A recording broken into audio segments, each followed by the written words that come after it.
Hello and welcome to 4 Quick Cues, Book Talk with Enfys. This is the live interview chat show where I ask pagan authors 4 quick questions based on the roll of a dice. If you have any questions for today's amazing guest, please feel free to pop them in the comments and we will circle around to those at the end. I'm your host, Enfys Book of MajorArtQueerna.com. Joining me today is someone who really doesn't need much introduction. Auryn, well-known best-selling author of Mastering Magick and Psychic Witch, brand new, fairly recent. And he is the high priest in the Sacred Fires tradition of witchcraft, runs the blog For Puck's Sake on Witches Pagan. That was the older one. Yeah. You'll have to tell me the update on that one. And a content creator for Modern Witch, has a column in Witches Pagans Magazines entitled Extra-Sensory Witchcraft and a column in Horns Magazine. Welcome, and tell me what the update is to that bio. I realized we talked about it and I forgot to incorporate it. I'm so sorry. Well, first, hi. Yeah, I don't write for Witches Pagan anymore. And Horns hasn't been a magazine in like 2 years. So Fair enough. I need to update that and make sure that people are getting the updated one. But most of that is correct. So yeah, we got so caught up talking before the show that I was like, maybe I should read this to you. And then, yeah, it completely slipped my mind. But I'm so excited you're here. I've been looking forward to having you on the show for quite some time. We follow each other on social media, and I'm such a fan of all the fantastic stuff you post, and a big fan of the books as well. I just finished reading Mastering Magick. It is phenomenal. And it's like, I've already started using some of the things in that book, like 2 days later. I'm like, yep, incorporating that into my daily practice. And yeah, awesome. It's fantastic. I'm going to be recommending it a lot. So yay. Thank you. I'm glad to hear that. Yeah. Oh, it's fantastic. I mean, I love the poetry in it, especially like the rhyming workings, I think are just something that I'm not great at. And I love it when people write something that I'm like, ooh, that's good. Like that, I can use that. That is great. And just like the sheer diversity of workings throughout there. One that really stands out for me is one that involves biodegradable glitter and going outside on a moonlit night and dedicating yourself and opening your third eye with biodegradable glitter. And I just think that is awesome. And it made me put biodegradable glitter in my shopping cart online. So yeah, I actually wrote, I think that was Melanie who contributed that one. I emailed her and I was like, hey, can we change this to biodegradable glitter? Because it was originally just glitter. And she's like, I was thinking that and I don't know why I didn't put it. I was like, yeah, because actual glitter is really not good for the environment. And it's, all glitter is the herpes of craft supplies. You're never going to get rid of it, but, yes, but such a cool idea for a working though. I mean, something that reflects all that light. I mean, it's absolutely magically potent. So anyway, I have actual questions to ask you from this dice. One of our things we have our guests do is to name our dice for the purposes of this evening. And you can say, this is one of my metal dice. It's got all kinds of rainbow reflective colors here. So what would you like to name the dice for tonight? Let's name it Gary. Gary. Gary. All right, Gary the dice. Let's get that first question going. Of course, I can't read this dice as well. There we go. Question number 10. What are you passionate about working on right now? Ooh, a project that I'm not talking about. So I am working on things that I'm very excited about. Another thing I can talk about that I'm excited about is my friend Arthur, who had a deck called the True Black Tarot. I love that one. Yeah, that is gorgeous. So he's doing a second one called the Ephemer Tarot, and I'm writing the booklet for it. Because originally I was supposed to write the booklet for True Black, but things happen and it just didn't work out. So I'm really excited for that deck and to dive into it because he has a really unique vision for this deck for tarot. So I'm just as much excited just to see the images and what he comes up with and work on that. Oh yeah, my friend and I were just talking about that new deck because she's a huge fan of the True Black Tarot. It's like there's a new one coming out. I'm making this a business expense. Like this has to be in my life. I'm so excited for it. So that is a really cool project. It does beautiful work. Yeah. I mean, there are a lot of tarot decks out there, and a lot of them that look kind of the same, and a lot of them with very particular art styles that are very similar to each other, colored pencils and watercolor and things like that. And they're all very pretty. And it's rare to find a deck that has such an arresting visual sense that's also very deep and evocative and powerful at the same time. It's just so absolutely. good.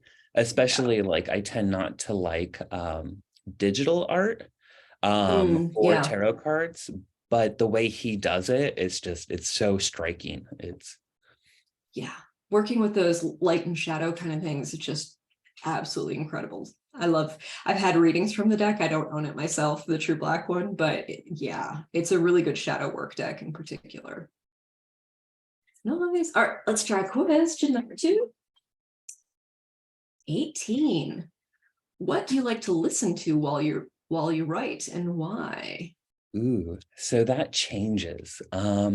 Sometimes I like just instrumental, and I know a lot of writers like instrumental, but a lot of times I like music with lyrics too, and I just kind of zone out.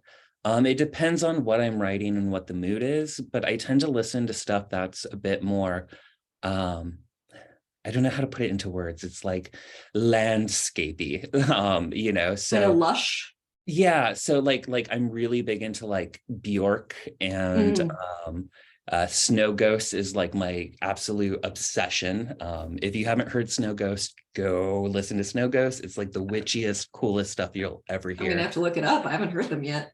Yeah, Radiohead. I tend to like things that are a little bit like avant-garde is like pretentious, but like a little bit out of the box. And it kind of like, I feel like just how classical music like fires up parts of the brain.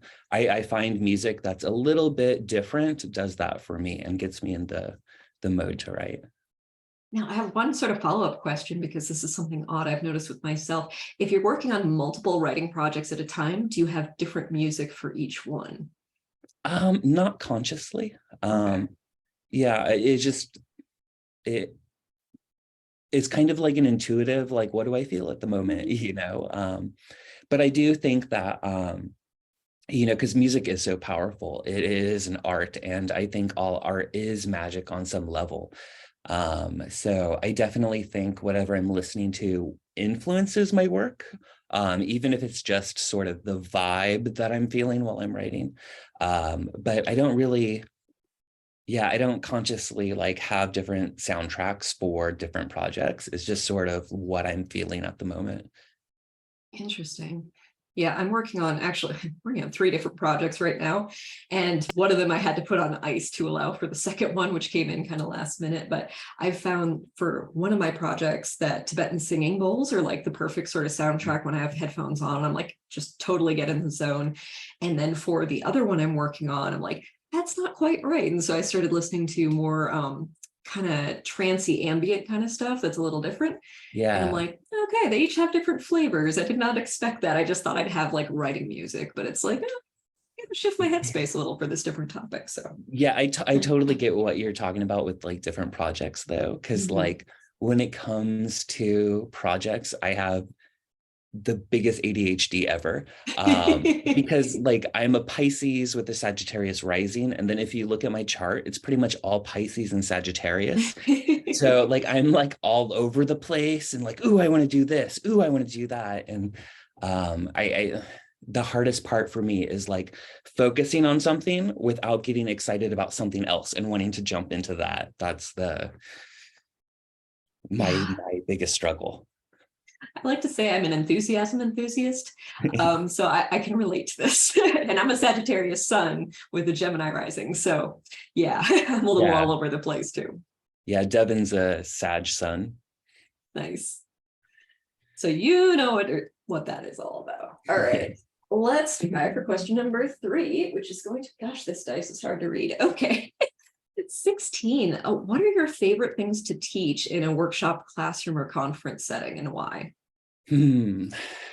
That that varies. There's a lot of things that I really like to teach. Um, the first thing that I started teaching, like the first workshops, like way before I was writing books or anything like that, was on astral projection and lucid dreaming. And I really enjoyed teaching that. But I think the one that I get the most out of, aside from like the psychic development stuff, and I guess it kind of falls in that, is my aura classes, like teaching how to see the aura. Because what I love about it is everyone leaves with the experience of seeing an aura. And it's so exciting to, like, you know, have people experience that for the first time. And I think it's very much like astral projection, where it's sort of like, once you have the experience, it gives you something. It's just, you know, it's very much like spiritualists with mediumship, like their whole goal is, you know, that there's evidence that there's life after death, you know. I think having those sort of experiences like astral projection or seeing an aura, like really let someone know, like, oh, this isn't just like something in books. This is a real thing. It's a thing And that excites me. That excites me when people do that. So that's awesome. Yeah, it reminded me of, I took a class, a surfing class when I was living in Australia briefly, and they're like, by the end of this lesson, everyone will have stood up on the board, like we guarantee it. And I was very dubious. I was the last in the class to do it, but I did stand up, and there is photographic evidence to prove it. So. yeah, and that's one of the ways that I would pitch the aura class, is everyone will leave seeing an aura on some level, even if it's just, you know, the etheric, you know, like outline glow, like you will see it. And I think there was only one time where there was a little bit of struggle with a couple individuals, but they did see it by the end of the class. So I'm like, yes, you know. Success. Yes. I love it. All right, we got one more. As a reminder to folks who are watching us live on Facebook, if you have questions for Matt, please drop them into the comments, and we will circle around to those as soon as we're done with this next question. So, we got 15. We're staying in the teens today. Tell us something you learned in the course of writing Mastering Magick. Oh, I learned so much. With both books, I ended up learning stuff while I'm writing, because I'll be writing something and then I'll be like, okay, well, I need to get sources for citation for this. And then like I go and I find the sources in the citation and I'm like, oh, I did not know this. So one of the things I learned was the story, the myth of Theban writing, and like that whole legend behind it. Like I'd never heard that. Another thing I learned, what else? I don't know. I think that's the one that sticks out to me the most. Like I did not know that there was a legend associated with the Theban alphabet. So that was kind of like, which I mean, it's probably like BS, you know, but it's still kind of cool that there is some lore to it. And I don't know, I geek out on those like myths and stories and folklore and stuff. Absolutely. Awesome. Well, I'm going to go see if anyone in the audience has any questions. And while I do that, I'm also going to be dropping some links into the comments for people to find your website, your Instagram, your Facebook, Twitter, TikTok, and links to buy Mastering Magick on bookshop.org, Amazon, and Audible. So while I do that, if you want to tell us about whatever you are currently really excited about, I'm guessing it's this book, but any other thing, if you're teaching classes or whatnot, again, these are the two books. Yeah, just go for it. What do you want to tell everyone about today?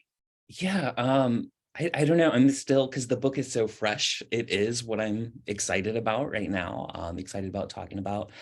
I tried to, for anyone who's read Psychic Witch, I tried to make this the complementary opposite.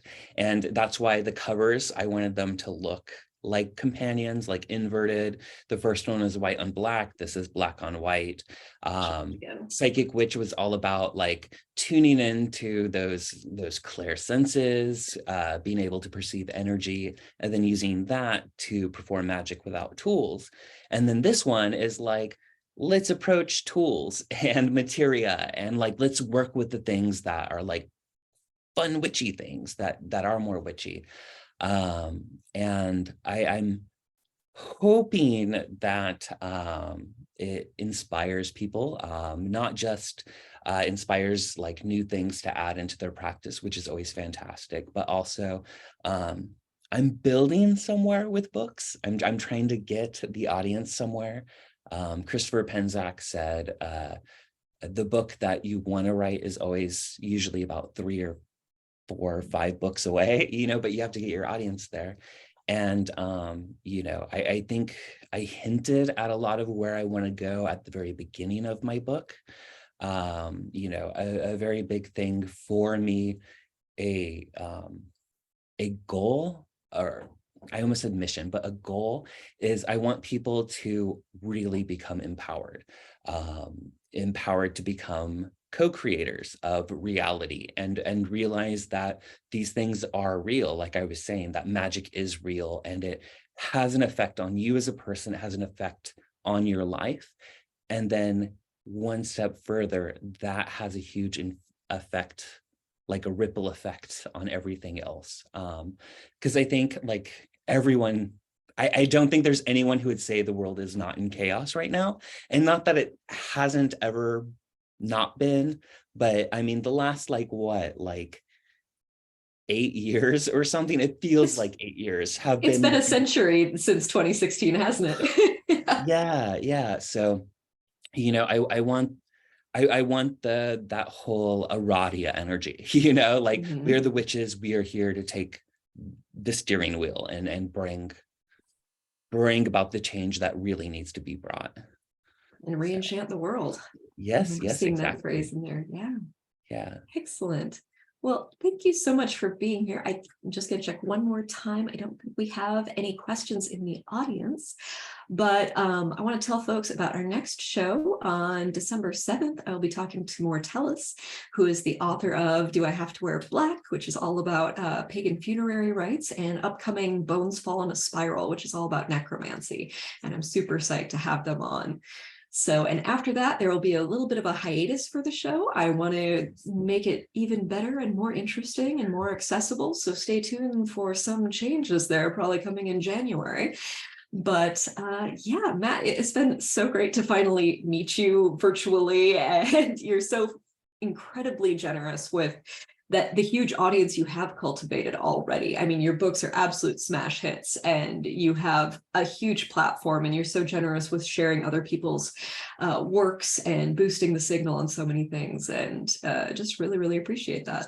Oh, thank you. I enjoyed being on. Thank you for having me on.